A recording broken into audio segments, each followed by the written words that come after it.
குட்டி காக்கா, இந்தா இந்த காசை பொடி. இந்த காசுல என்ன வேணாலும் வாங்கிக்கோ. ஐயா, ஜாலி ஜாலி, இவ்வளவு காசா? நான் பணக்காரனா ஆக்கிட்டேன். குட்டி காக்காவும் ரொம்ப சந்தோஷப்பட்டது. குட்டி காக்காவும் அவங்க அம்மா கிட்ட இருந்து காசை வாங்கிட்டு பிங்கி குருவிய பாக்குறதுக்காக மீனு ஆண்டி வீட்டுக்கு பறந்து போனது. பிங்கி, எங்க அம்மா எனக்கு காசு கொடுத்துருக்காங்க. ஓ கூட கடைக்கு போய் வாங்கி சாப்பிட சொன்னாங்க. வா பிங்கி, நம்ம கடைக்கு போலாம். குட்டி காக்கா, இரு, நான் போயிட்டு எங்க அம்மா கிட்ட காசு வாங்கிட்டு வரேன்.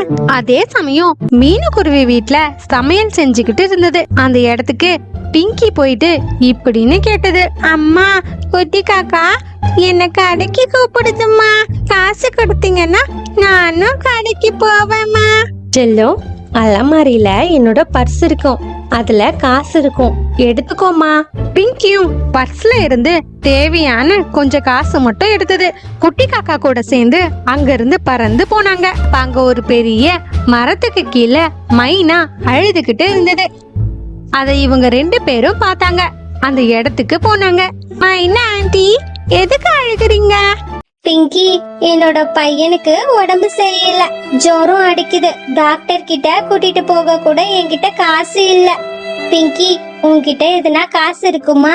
குட்டி காக்கா, உன்கிட்ட காசு இருக்குல்ல, அத கொடுக்கறியா? நம்ம மைனா ஆண்டிக்கு காசு கொடுத்து உதவி பண்ணலாம். எங்க அம்மா திட்டுவாங்களே. இல்ல இல்ல குட்டி காக்கா, நம்ம இந்த காசை ஒருத்தவங்களுக்கு உதவி பண்ண கொடுக்கறோம்னு நம்ம அம்மா அப்பாக்கு தெரிஞ்சா நம்மள திட்ட மாட்டாங்க. அதுக்கு பதிலா பாராட்ட தான் செய்வாங்க. அதுக்கப்புறம் குட்டி காக்கா கிட்ட காசை வாங்கி பிங்கி கிட்ட இருந்த காசையும் சேர்த்து மைனா கிட்ட பிங்கி கொடுத்தது. மைனாவும் காசை வாங்கிட்டு அங்க இருந்து பறந்து போனது. என்ன பிங்கி, சீக்கிரம் வந்துட்ட, அதுக்குள்ள வாங்கி சாப்பிட்டியா என்ன?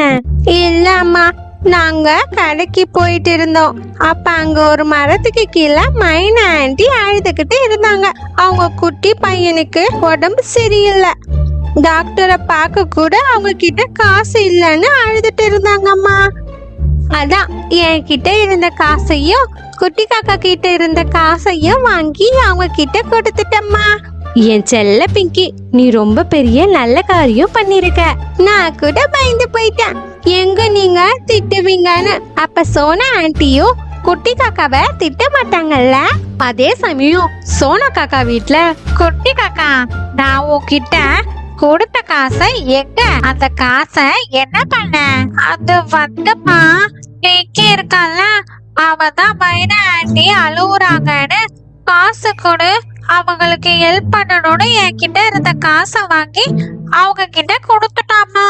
அந்த பைத்தியக்காரி வேணும்னா அவ காசை கொடுக்க வேண்டியதானே, எதுக்கு உன்னோட காசை கொடுக்கணும்? இரு, நான் இன்னைக்கு அவளை ஒரு வழி பண்றேன் அப்படின்னு சொல்லிட்டு சோனா காக்காவும் கோவமா மீனு குருவி வீட்டுக்கு போனது. மீனு, உன் பொண்ணு இருக்கால பிங்கி, அவ என்ன காரியம் பண்ணி இருக்கான்னு தெரியுமா? உதவி பண்ணணும்னா அவ காசுல பண்ண வேண்டியதானே, எதுக்கு என்னோட பையன் கிட்ட இருக்க காசை வாங்கி மைனாக்கு கொடுக்கணும்? சோனாக்கா, நம்ம பசங்க நல்ல காரியம் தான் பண்ணிருக்காங்க, எனக்கு அதை நினைச்சு சந்தோஷம்தான். சந்தோஷமா? சந்தோஷப்படலாம் என்னால முடியாது. கொடுத்த காசை தண்டமா செலவு பண்ணிட்டு இத சந்தோஷம் பண்ணணுமா? ஒழுங்கா உன் பொண்ணு என் பையன் கிட்ட வாங்கின காசை திரும்பி கொடுக்க சொல்லு.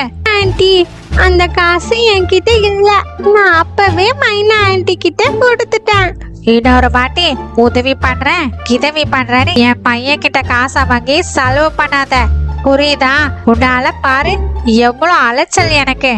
இன்னைக்கு அந்த காசை வாங்காம விட மாட்டேன். சாரி ஆண்டி, நான் பண்ணது தப்புதான். பிங்கியும் அழுதுகிட்டே சோனா காக்கா கிட்ட சாரி கேட்டதும் சோனா காக்காவும் அங்கிருந்து பறந்து மைனாவோட வீட்டுக்கு போனது. ஹே ஏமாத்தக்கார மைனா, சின்ன பசங்க கிட்ட இருந்து ஏமாத்தி காசை வாங்கிருக்கியே, உனக்கு இது அநியாயமா இல்ல? சோனா காக்கா, என்னோட குட்டி பையனுக்கு உடம்பு சரியில்லை, காசு இல்லாம ரொம்ப கஷ்டப்பட்டுட்டு இருந்தேன். உன்னோட பையன் கொடுத்த காசுனாலதான் இப்ப என்னோட பையன் நல்லா இருக்கான். உன் பையன் நல்லா இருக்கான், சரி. என்னோட பையன் அன்னைக்கு சாப்பிடவே இல்ல, அவனுக்கு எதுனா ஆகியிருந்தா என்ன செய்யறது சொல்லு? அவனே ஏற்கனவே எலும்பு தோலுமா இருக்கான். மயக்கம் எங்கனா போட்டு விழுந்திருந்தா என்ன பண்றது சொல்லு? மன்னிச்சிடு சோனா காக்கா, எப்படின்னா உன்னோட காசை திரும்பி கொடுத்துடுறேன். ஒரு வாரம் கழிச்சு மைனாவும் சுவையான வாழைப்பழங்களை எடுத்துக்கிட்டு மீனுக்குருவிய பாக்குறதுக்காக போயிருந்தது. மீனுக்குருவி, உனக்கு தான் நன்றி சொல்லணும். உன்னோட பொண்ண ரொம்ப நல்லா வளர்த்திருக்க. அன்னைக்கு அவ எனக்கு காசு கொடுத்தனாலதான் இப்ப என்னோட பையன் என் கூட இருக்கான். அதெல்லாம் பரவாயில்ல மைனா. ஆமா, என்ன விஷயமா இங்க வந்திருக்க? என்னோட வாழை மரத்தோப்புல வாழைப்பழங்கள் வந்திருக்கு. அதான் நன்றி சொல்ற விதமா உனக்கு கொஞ்சம் பழங்களை கொண்டு வந்து கொடுக்க வந்திருக்கேன். மைனா ஆண்டி, குட்டி மைனா எப்படி இருக்கு?